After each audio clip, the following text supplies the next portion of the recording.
ওকে, আমরা শুরু করছি অ্যাফার্মেটিভ থেকে নেগেটিভ পার্ট 3।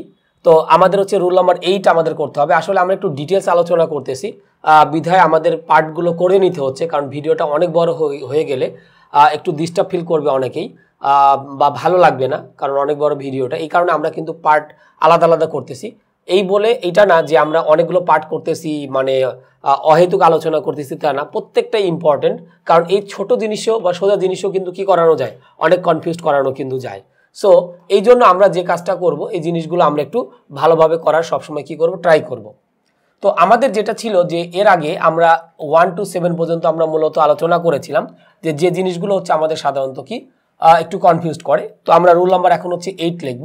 সেটা হচ্ছে যদি কোনো আমাদের কি অ্যাফার্মেটিভ সেন্টেন্সে, আমরা যদি একটু খেয়াল করি, যদি কোনো অ্যাফার্মেটিভ সেন্টেন্সে, যদি কোনো আমাদের কি অ্যাফার্মেটিভ সেন্টেন্সে আমাদের কি দেওয়া থাকে, মানে সবগুলো কাজ সম্পন্ন হয়েছে, সবগুলো আমাদের কি কাজ, সবগুলো কাজ আমাদের কি হয়েছে, সম্পন্ন হয়েছে এরূপ বোঝায়। তাহলে সেক্ষেত্রে আমরা কি করব, এবং সেক্ষেত্রে আমাদের বোঝা যাবে আমাদের সেন্টেন্সে কি দেওয়া থাকবে, অল থাকবে। আমি একটু লিখে দেই, সেন্টেন্সে অল এবং অবজেক্টের কি থাকবে, প্লুরাল থাকবে, তো আমরা জানি অলের পর আমাদের যদি কোনো নাউন বা প্রোনাউন আসে সেন্টেন্সে আমাদের কি, এবং অবজেক্টের প্লুরাল হবে। আমরা এটা জানি যে আমাদের হচ্ছে যে অলের পরে যদি কোনো নাউন আসে তাহলে অবশ্যই সেটা কি হয়, প্লুরাল ফর্মে হয়। তাহলে আমি আবার একটু নিয়মটা রিভিউ করি, তাহলে আমাদের বুঝতে একটু সুবিধা হবে। সেটা হচ্ছে যদি কোনো অ্যাফার্মেটিভ সেন্টেন্সে সবগুলো কাজ সম্পন্ন হয়েছে এরূপ বোঝায়, তাহলে সেন্টেন্সে আমাদের কি, এবং অল এবং আমাদের হচ্ছে অবজেক্টের কি দেওয়া থাকবে, প্লুরাল হবে। তাহলে তার স্ট্রাকচারটা আমরা কি করব, নেগেটিভ করার জন্য আমাদের স্ট্রাকচারটা কি হবে, সেই স্ট্রাকচারটা হচ্ছে আমরা আগে লিখে নিই। স্ট্রাকচার আমরা নেগেটিভ করার জন্য যে স্ট্রাকচারটা লিখবো সেটা আমরা এখন লিখছি নেগেটিভ করার জন্য। তো শুরুতে আমরা কি দিব, সাবজেক্ট দিব, প্লাস তার সাথে আমরা এখানে দিব হচ্ছে কি লিভ অবলিক দিয়ে আমরা কি দিব, লেফট, প্লাস নো প্লাস এরপর আমরা কি দিব, অবজেক্টের সিঙ্গুলার। নো প্লাস আমাদের কি করতে হবে, অবজেক্টের আমাদের কি করতে হবে, সিঙ্গুলার, কারণ আমরা জানি নোর পরে আমাদের সাধারণত কি হয়, সিঙ্গুলার ফর্মই হয়। প্লাস আমরা এখানে দিব হচ্ছে কি ভার্বের অপোজিট, আমি একটু এখানেই লিখে দিই, ভার্বের আমরা এখানে কি দিব, অপোজিট। সো এইটা হচ্ছে আমাদের একটা স্ট্রাকচার। আমি একটু রিভিউ করি, আমরা যখন নেগেটিভ করব তখন আমাদের শুরুতে যে কাজটা করতে হবে, সাবজেক্ট প্লাস তার সাথে লিভ অথবা লেফট। যদি দেখি আমাদের সেন্টেন্সটা প্রেজেন্টে দেওয়া আছে তাহলে আমরা দিব লিভ, আর যদি দেখি ঘটনাটা পাস্টে দেওয়া আছে তাহলে আমরা কি দিব, লেফট দিব। প্লাস হচ্ছে আমাদের কি নো, প্লাস হচ্ছে আমাদের কি থাকবে, অবজেক্টের হচ্ছে আমাদের কি দেওয়া থাকবে, সিঙ্গুলার, ঠিক আছে। নো প্লাস হচ্ছে আমরা এখানে কি দিব, অবজেক্টের সিঙ্গুলার, প্লাস হচ্ছে আমাদের কি করতে হবে, ভার্বের অপোজিটটা হচ্ছে আমাদের বেসিক্যালি দিতে হবে। তাহলে আমরা এখন অ্যান্সারগুলো একটু দেখে নেই যে আমাদের অ্যান্সারগুলো এখন কি হইতে পারে। তাহলে আমরা এখন উদাহরণ যদি দিই, আমি এখানে রোমান সংখ্যা ইউজ করি 1, যেমন আমি এখানে লিখলাম এখানে আমরা লিখলাম হচ্ছে হি কমপ্লিটস, এরপর আমরা লিখলাম হচ্ছে কি অল দ্য প্রজেক্টস। ওকে, তাহলে আমরা যদি একটু খেয়াল করি যে হি কমপ্লিটস অল দ্য প্রজেক্টস, তাহলে আমরা যদি একটু খেয়াল করি যে আমি বলেছিলাম সেন্টেন্সে আমাদের কি থাকবে, অল থাকবে। এই যে আমি সেন্টেন্সে বলেছিলাম অল থাকবে, অল কিন্তু আছে, এবং আমাদের নাউনের কি দেওয়া আছে, প্লুরাল ফর্ম। এই যে অবজেক্টের আমাদের কি থাকবে, প্লুরাল ফর্ম দেওয়া থাকবে। তাহলে আমরা এখানে যে জিনিসটা দেখলাম যে আমাদের সেন্টেন্সে অল দেওয়া থাকবে, এবং সেক্ষেত্রে আমাদের নাউনের কোন ফর্ম দেওয়া থাকবে, প্লুরাল ফর্ম দেওয়া থাকবে। এখন আমাকে বললো এই সেন্টেন্সে তুমি কি করো, নেগেটিভ করো। তাহলে এখন নেগেটিভ করার সময় আমরা স্ট্রাকচার অনুসারে প্রথমে কি দিব, সাবজেক্ট আমাদের এখানে কি দেওয়া আছে, হি, এরপরে কমপ্লিটস, এটা কি প্রেজেন্ট না পাস্ট, প্রেজেন্ট, তাহলে আমরা এখানে কি দিব, লিভস, লিখলাম হি লিভস, এরপর আমরা কি দিব, নো দিলাম, এরপর অবজেক্টের সিঙ্গুলার ফর্ম। তাহলে আমার অবজেক্ট এখানে কোনটা, প্রজেক্টস, এর সিঙ্গুলার ফর্ম দিতে হবে। তাহলে হি লিভস নো, এরপরে কি লিখলাম, প্রজেক্ট দিলাম, হি লিভস নো প্রজেক্ট। এখন আমাদের কি দেওয়া আছে, কমপ্লিট, এর অপোজিট ওয়ার্ড হচ্ছে আমরা এখানে কি দিব, ইনকমপ্লিট দিব, কারণ আমাদের হচ্ছে কমপ্লিটের অপোজিট ওয়ার্ড হচ্ছে আমাদের কি, ইনকমপ্লিট। তাহলে আমরা বিষয়টা কিন্তু মোটামুটি বুঝতে পারলাম যে আমাদের এখানে অ্যান্সারগুলো কিভাবে হইতে পারে। প্রথমে আমাদের সাবজেক্ট দিলাম, প্রেজেন্ট থাকার কারণে লিভস নো প্রজেক্ট, এরপর আমরা এখানে কি লিখছি, কমপ্লিট হচ্ছে আমরা এখানে লিখেছি। এরপরে আমরা 2 নম্বরটাতে যদি আসি, যেমন আমি এখানে লিখলাম যে দে, তারপর আমি এখানে লিখলাম হচ্ছে কি টার্নড, এরপর আমরা কি লিখলাম, all the stones, they turned, এরপর আমরা এখানে কি লিখলাম, অল দ্য, তার সাথে আমরা এখানে কি লিখেছি, স্টোনস। তো একটু যদি খেয়াল করি যে দে টার্ন অল দ্য স্টোনস, তারা সবগুলো পাথর কি করেছিল, ঘুরিয়েছিল। তার মানে কোনোটা কিন্তু বাদ দেয় নাই। তো আমরা যদি একটু খেয়াল করি এখানে আমাদের কি দেওয়া আছে, অল দেওয়া আছে, এবং এই যে নাউনের আমাদের কোন ফর্ম দেওয়া আছে, অলরেডি কিন্তু প্লুরাল ফর্ম দেওয়া আছে। তাহলে এটার আমরা কি করব, নেগেটিভ করব। তাহলে সাবজেক্টটা আমাদের কি থাকবে, দে টার্নড, এটা আমাদের কিসে দেওয়া আছে, পাস্ট, তাহলে আমরা কি দিব, লেফট। এরপর আমরা কি দিব, নো। স্টোনের সিঙ্গুলার ফর্ম হচ্ছে আমাদের কি, স্টোন, এখানে স্টোন দেওয়া আছে, স্টোন। আর টার্নডের অপোজিট হচ্ছে আমাদের কি, আনটার্নড, আনটার্নড। অর্থাৎ আমাদের ভার্বটা পাস থাকলে ওইভাবে কিন্তু আমাদের কি করতে হবে, বসাইতে হবে। যেমন আগেরটা কমপ্লিট ছিল, আমরা কিন্তু এখানে শুধু প্রেজেন্ট ফর্মটা কিন্তু নিয়েছিলাম, আর এখন এখানে টার্ন দেওয়া আছে বিদায় কিন্তু আমরা যে প্রিফিক্স মানে অপোজিট করার জন্য যে আমাদের প্রিফিক্সটা সেটা নিয়েছি, এবং তার সাথে ওই ভার্বের পাস্ট ফর্মটাই কিন্তু আমরা কি করেছি, বসিয়ে দিয়েছি। আমি একটু আরো চিহ্ন দিয়ে দেখিয়ে দিলাম। তাহলে আমরা এখানে বুঝতে পারলাম যে আমাদের সবগুলো কাজ যদি সম্পন্ন হয়, এমন যদি কোনো কিছু থাকে, তাহলে আমাদের হচ্ছে কি, প্রেজেন্ট করার জন্য হচ্ছে আমরা দিব লিভ, আর পাস্ট করার জন্য আমাদের এখানে কি করতে হবে, লেভ দিতে হবে। তো আমরা আশা করি রুল নাম্বার 8টা মোটামুটি বুঝতে পেরেছি। ওকে, আমরা শুরু করি রুল নাম্বার 9। আমরা পার্ট 3-তে আছি। তো যদি আমাদের সেন্টেন্স এরকম দেওয়া থাকে যে আমাদের এখানে দেওয়া থাকলো যে am bound to, অথবা দেওয়া থাকলো হচ্ছে কি is bound to, অথবা দেওয়া থাকলো are bound to। তো এটা যদি থাকে তাহলে আমরা অনেকে বিভ্রান্ত পড়তে পারি। তাহলে আমরা এখানে ইউজ করব ক্যান নট বাট। তাহলে আমি এখানে একটু খেয়াল করি, am bound to, is bound to আর হচ্ছে are bound to থাকলে আমরা কি ইউজ করব, আমরা ইউজ করব হচ্ছে ক্যান নট বাট। আর যদি এরকম দেওয়া থাকে, যে আমি একটু আন্ডারলাইন করে দিই, আর যদি এরকম দেওয়া থাকে কি was bound to, অথবা দেওয়া থাকলো কি ওয়ার বাউন্ড টু, এটা যদি থাকে তাহলে আমরা এখানে ইউজ করবো হচ্ছে কি কুড নট বাট। তাহলে আমরা আশা করি এটা বুঝতে পারলাম যে আমাদের যদি সেন্টেন্সে এরকম থাকে am bound to, is bound to বা আর বাউন্ড টু যদি থাকে, তাহলে আমরা ইউজ করবো কাকে, ক্যান নট বাট। আর যদি আমাদের সেন্টেন্সে ওয়াজ বাউন্ড টু বা ওয়ার বাউন্ড টু যদি থাকে, তাহলে আমরা ইউজ করবো কাকে, কুড নট বাটটাকে আমরা ইউজ করবো। আমরা একটু উদাহরণ দেখি, আমি রোমান সংখ্যা ইউজ করি। যেমন আমি এখানে লিখলাম উই আর বাউন্ড টু, এরপর আমি কি লিখলাম, অবে আওয়ার প্যারেন্টস, এখানে আমাদের কি লিখলাম, প্যারেন্টস, যে আমাদের পিতা মাতাকে কি করতে হবে, সম্মান করতে হবে। তাহলে এই যে আমাদের সেন্টেন্সটা আমাদের এখানে কি দেওয়া আছে, আর বাউন্ড টু দেওয়া আছে। তাহলে আর বাউন্ড টু থাকা মানে আমি কিন্তু ওখানে লিখে দিয়েছি কি দিব, ক্যান নট বাট টাকা আমরা দিব। তাহলে আমাদের কিন্তু উত্তর হবে উই, এখানে আমরা দিব হচ্ছে কি ক্যান নট, তার সাথে আমরা কি দিব, বাট। এই এতটুকুর পরিবর্তে আমরা এখানে কিন্তু কি দিয়েছি, ক্যান নট বাট। এবার বাকি যেটা আছে অবে আওয়ার, তার সাথে আমরা এখানে কি লিখতেছি, প্যারেন্টস। ওকে, তাহলে আমরা এই বিষয়টা কিন্তু মোটামুটি বুঝতে পারলাম। এরপরে আমরা হচ্ছে 2 নম্বর আমরা এক্সাম্পলে আসি। যেমন আমি যদি এখানে লেখা থাকে দে ওয়ার, এরপর লিখলাম বাউন্ড টু, এরপর লিখলাম হচ্ছে কি ডু দ্য ওয়ার্ক, মানে তারা কাজটা করতে কি ছিল, বাধ্য ছিল।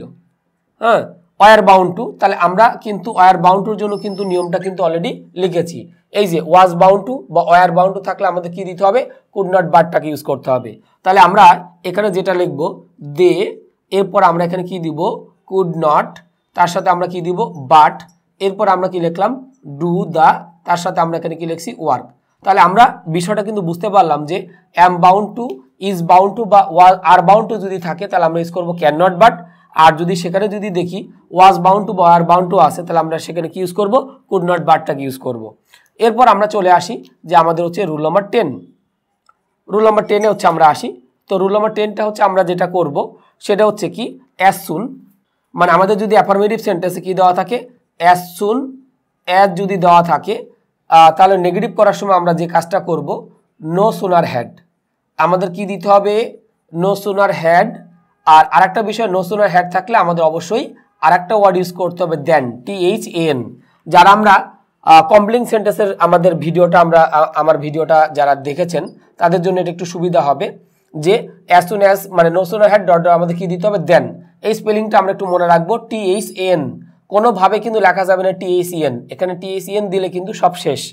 আমাদের মনে রাখতে হবে THAN, কম্পেয়ার করার ক্ষেত্রে যে দেনটা ইউজ করে থাকি সেইটা। তাহলে আমরা একটু উদাহরণ দেখি।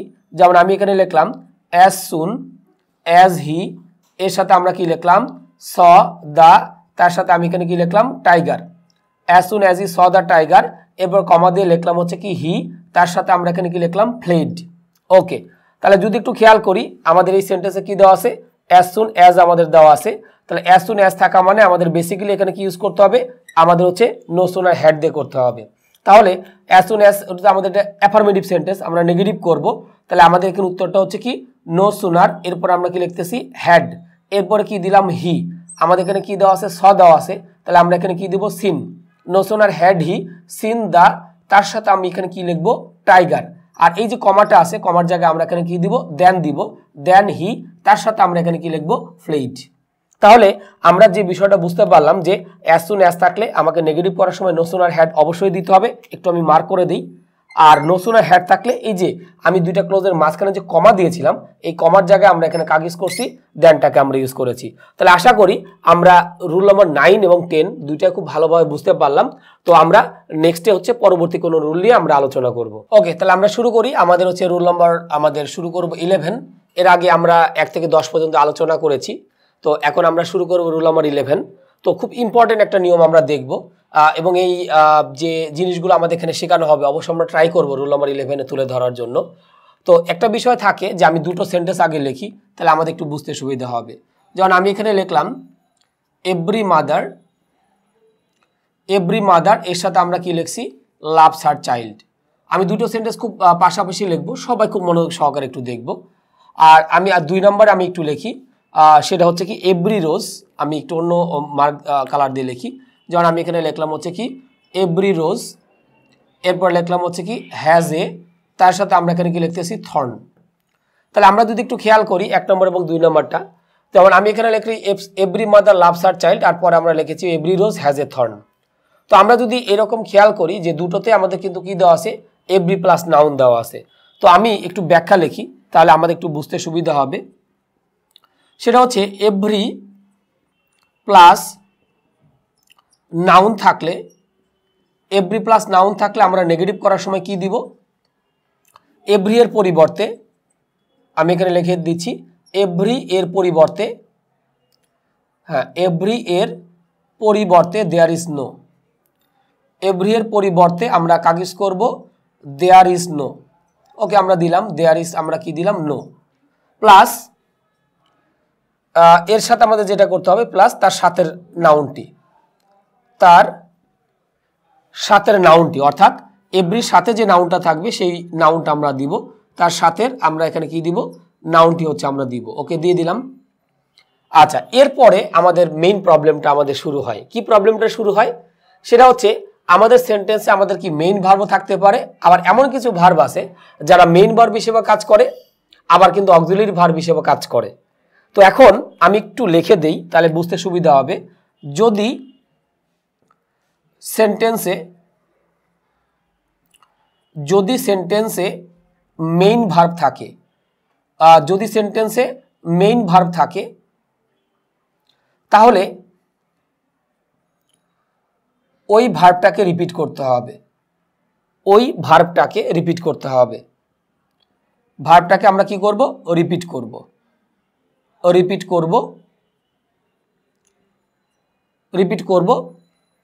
এখানে লিখব যে ভার্বটি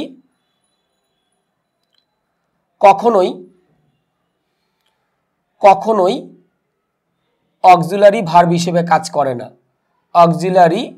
আমাদের কি ভার্ব হিসেবে কাজ করে না, অক্সিলারি ভার্ব হিসেবে আমাদের কি করে না, কাজ করে না। ওকে, তাহলে আমরা এখানে যেটা দেখলাম যে এভরি প্লাস নাউন থাকলে আমি এভরি এর পরিবর্তে কি দিব, দেয়ার ইজ নো, প্লাস তার সাথে নাউনটা আমরা দিব।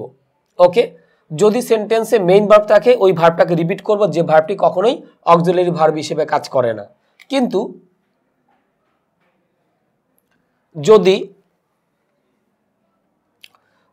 যদি এমন ভার্ব থাকে যা মেইন প্লাস অক্সিলারি, তো এরকম ভার্ব আছে আমাদের টোটালি 8টা। কি এম, ইজ, আর, তারপর আমরা কি লিখতে পারি, ওয়াজ, ওয়ার। এম, ইজ, আর, তার সাথে আমরা এখানে কি লিখলাম, ওয়াজ, ওয়ার। এবং আরো 3টা আছে, হ্যাভ, হ্যাজ, টোটাল 8টা। হ্যাজ, হ্যাভ এবং হচ্ছে কি হ্যাড এবং হচ্ছে হ্যাভ। এদের রিপিট করা যাবে না,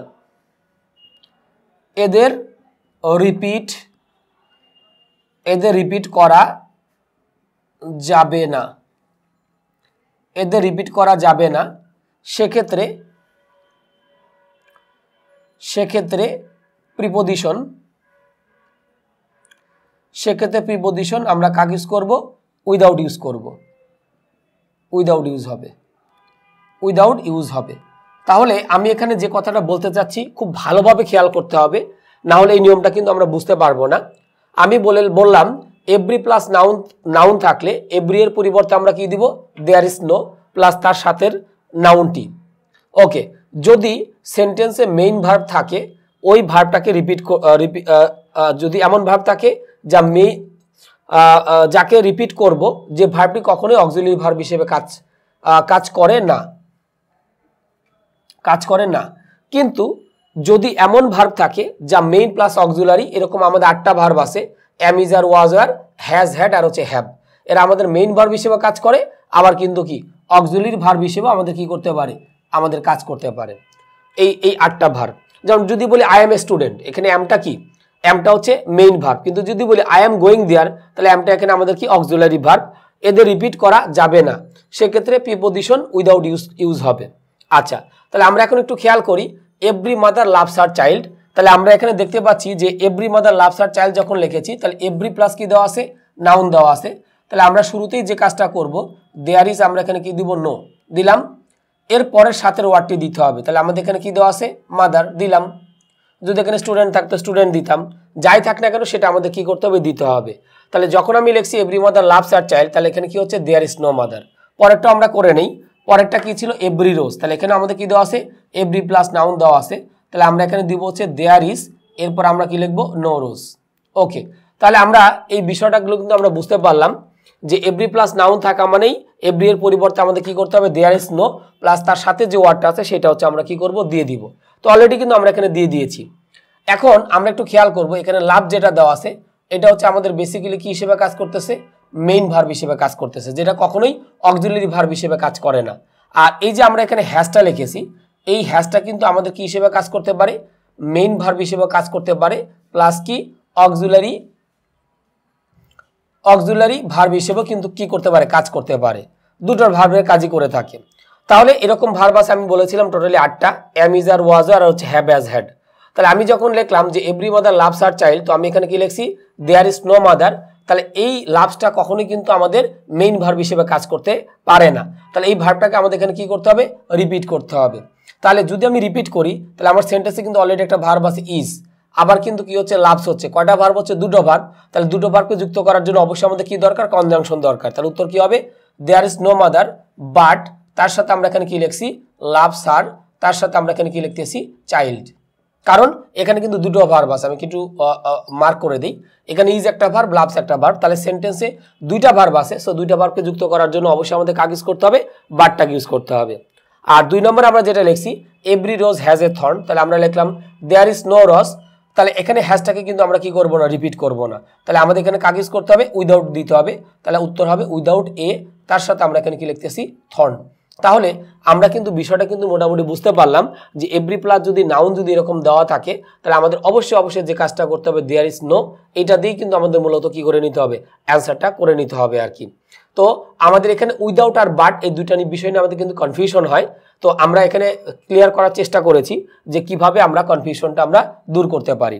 এখন আমাদের যেটা থাকবে যে আমি আরও 2টা উদাহরণ একটু দেখাই, যে আমি এখানে 3 নম্বরটা দিই। যেমন আমি এখানে বললাম এভরি ম্যান, এরপরে লিখলাম কি, has a dream, every man has a, তার সাথে আমি এখানে কি লিখতেছি, ড্রিম। তাহলে এইটার হচ্ছে আমাদের কি করতে হবে, এইটার হচ্ছে আমাদের সাপোজ আমাদের নেগেটিভ করতে হবে। তাহলে এখন বললো যে এটা নেগেটিভ করো, যে প্রত্যেকটা মানুষেরই ডিম থাকে, তাহলে এভরি প্লাস কি দেওয়া আছে, নাউন দেওয়া আছে, তাহলে এখন আমরা যেটা করতে পারি, তাহলে আমাদের উত্তর হবে দেয়ার ইজ, এরপর আমরা কি লিখলাম, এভরি পরিবর্তে আমরা কি দিব, দেয়ার ইজ, আমরা এখানে কি দিব, নো, ওকে দিলাম, তাহলে দেয়ার ইজ নো ম্যান। ওকে, এখন আমাদের হ্যাজ, আমি বলেছিলাম হ্যাজটা আমাদের মেইন ভার্ব হিসেবে কাজ করতে পারে, আবার কিন্তু অক্সিলারি ভার্ব হিসেবে কাজ করতে পারে। তাহলে উত্তর হবে দেয়ার ইজ নো ম্যান, এখানে আমরা কি দিব, উইদাউট দিব, কারণ ওই যে আমরা 8টা ভার্বের কথা বলেছিলাম, am, is, are, was, were, have, has, had, এরা মেইন ভার্ব হিসেবে কাজ করে, অক্সিলারি ভার্ব হিসেবে কিন্তু কাজ করে। তাহলে কি হলো, there is no man without a, তার সাথে আমরা কি লিখলাম, ড্রিম, এটা আমরা অলরেডি লিখে ফেললাম। আর 4 নম্বরে আমরা আরেকটা উদাহরণ দিই, তাহলে আমাদের এই 4টা উদাহরণ বুঝতে পারলে আমাদের একটু সুবিধা হবে। যেমন আমি এখানে লিখলাম এভরি ম্যান, এর সাথে আমরা কি লিখলাম, কমপ্লিটস দ্য ওয়ার্ক, পরেরটা আমরা লিখলাম এভরি ম্যান কমপ্লিটস দ্য তার সাথে আমি এখানে কি লিখলাম ওয়ার্ক। ওকে, এখন এইটার আমাদের কি করতে হবে, নেগেটিভ করতে হবে। তাহলে আমরা যদি একটু খেয়াল করি, এভরি এখানে আমাদের কি দেওয়া আছে, ম্যান দেওয়া আছে। তাহলে এভরি প্লাস আমাদের কি দেওয়া আছে, নাউন। তাহলে এভরি প্লাস নাউন থাকা মানেই আমাদের যে কাজটা করতে হবে সেটা হচ্ছে কি, এভরির পরিবর্তে আমরা এখানে কি দিব, দেয়ার ইজ, এখানে আমরা কি দিলাম, নো দিলাম। এরপরে যেটা দেওয়া আছে, যে নাউনটা দেওয়া আছে সেটা দেই। তাহলে আমাদের কি দেওয়া আছে, ম্যান দিলাম। তাহলে দেয়ার ইজ নো ম্যান। এখন দেখা যাচ্ছে কি কমপ্লিট, এটা শুধুমাত্র আমাদের কি মেইন ভার্ব হিসেবে কাজ করে, কখনোই কিন্তু অক্সিলারি ভার্ব হিসেবে কাজ করতে পারে না। তাহলে উত্তর হচ্ছে দেয়ার ইজ নো ম্যান। এরপর আমরা কি লিখবো, বাট, তার সাথে আমরা এখানে কি লিখবো, কমপ্লিটস দ্য ওয়ার্ক। বাট এর সাথে আমরা কি লিখবো, কমপ্লিটস দ্য, তার সাথে আমরা এখানে কি লিখতেছি, ওয়ার্ক।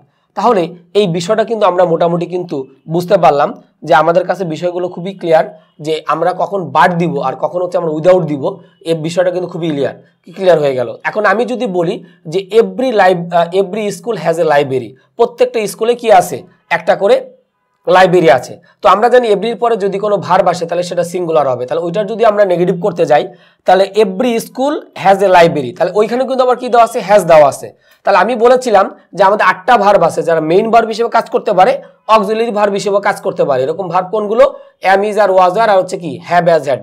এরা আমাদের অক্সিলারি ভার্ব হিসেবে কাজ করছে, আবার কিন্তু কি মেইন ভার্ব হিসেবে আমাদের কি করতেছে, কাজ করছে। সো আমরা যখন অ্যান্সারটা করব তখন আমাদের উত্তরটা কি দাঁড়াবে, যে there is no school without a library. তাহলে আমরা কিন্তু বিষয়টা কিন্তু মোটামুটি বুঝতে পারলাম যে আমাদের এখানে অ্যান্সারগুলো আমাদের মূলত কি ভাবে আমাদের সাধারণত কি করতে হবে। তাহলে আমাদের কাছে ক্লিয়ার হচ্ছে যে যদি আমাদের এমন একটা ভার্ব থাকে যেটা কখনোই অক্সিলারি ভার্ব হিসেবে কাজ করে না, ওই ভার্বটাকে আমরা কি করব, রিপিট করব। যেমন লাভ, গো, এরকম অনেক ভার্ব আছে। মানে ওই যে 8টা ভার্ব বলেছিলাম, যে am, is, are was, were have, has, had, এই 8টা ছাড়া যত ধরনের ভার্ব আছে সবগুলো কিন্তু আমাদের শুধুমাত্র মেইন ভার্ব হিসেবে কাজ করে, কখনো অক্সিলারি ভার্ব হিসেবে কাজ করতে পারে না। তাহলে ওই ভার্বগুলোকে আমাদের কি করতে হবে, রিপিট করতে হবে। আর রিপিট করতে গেলে আমাকে কিন্তু কি ইউজ করতে হবে, বাট দিতে হবে, কনজাংশন। কিন্তু am, is, are was, were have, has, had এগুলো যদি দেওয়া থাকে তাহলে এদেরকে রিপিট করার দরকার নাই। তো সেক্ষেত্রে আমরা কি ইউজ করবো, উইদাউটটাকে ইউজ করব। কারণ আমাদের যেহেতু ওই ভার্বটা রিপিট করছি না, সো সেন্টেন্সে একটা ভার্বই থাকতেছে। তো একটা ভার্ব থাকলে আমরা জাস্ট প্রিপোজিশন দিব। আর যখন আমি দুটো ভার্ব দিচ্ছি তখন আমাদের কাজ ইউজ করতে হচ্ছে, বাটটাকে ইউজ করতে হচ্ছে। তাহলে আজকে মোটামুটি হচ্ছে আমাদের পার্ট 3 এতটুকু পর্যন্তই, রুল নাম্বার 11। নেক্সট পার্টে আমরা বাকি জিনিসগুলো নিয়ে আমরা কি করবো, একটু আলোচনা করব।